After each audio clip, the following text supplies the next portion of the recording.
Do we have that passion to win souls for Christ?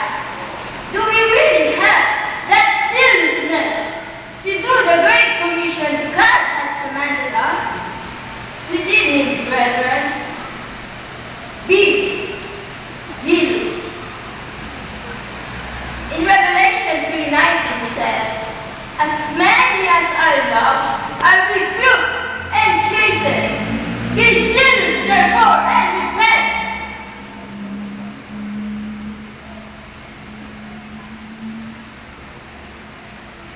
If you would see souls converted, if you would hear the cry, then the kingdoms of this world have become the kingdoms of our Lord. If you would place Christ upon the head of the Savior and his strong lifted heart, then be filled with zeal. For, under God, the way of the world's conversion must be by the zeal of the church. Every grace shall do exploits. He shall be first, prudence, knowledge, patience, and courage will follow in their places. But sin must lead the van. It is not the extent of your knowledge, though that is useful. It is not the extent of your talent, though that is not to be despised. It is your zeal that should do great exploits. This zeal is the fruit of the Holy Spirit. It draws its vital force from the continued operations of the Holy Ghost in the soul. If our inner life dwindles, if our heart beats slowly before God, we shall not know zeal.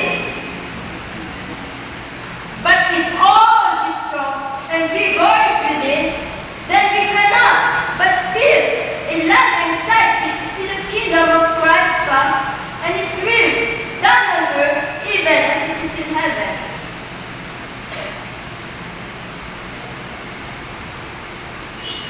A deep sense of gratitude will nourish Christian zeal.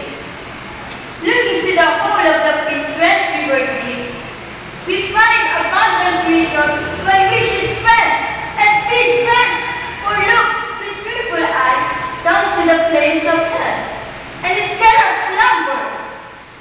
It looks up with anxious gaze to the glories of heaven, and it cannot but be still itself. It feels that time is short, compared with the work to be done,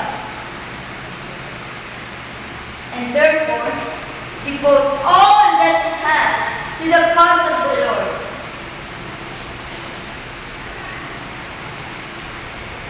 And it is ever strengthened by the remembrance of Christ's example. He was clothed with zeal as with a cloak. How sweet the chariot wheels of duty went with him! He knew no loitering by the way. Christians, let us prove that we are his disciples by manifesting the same spirit of zeal.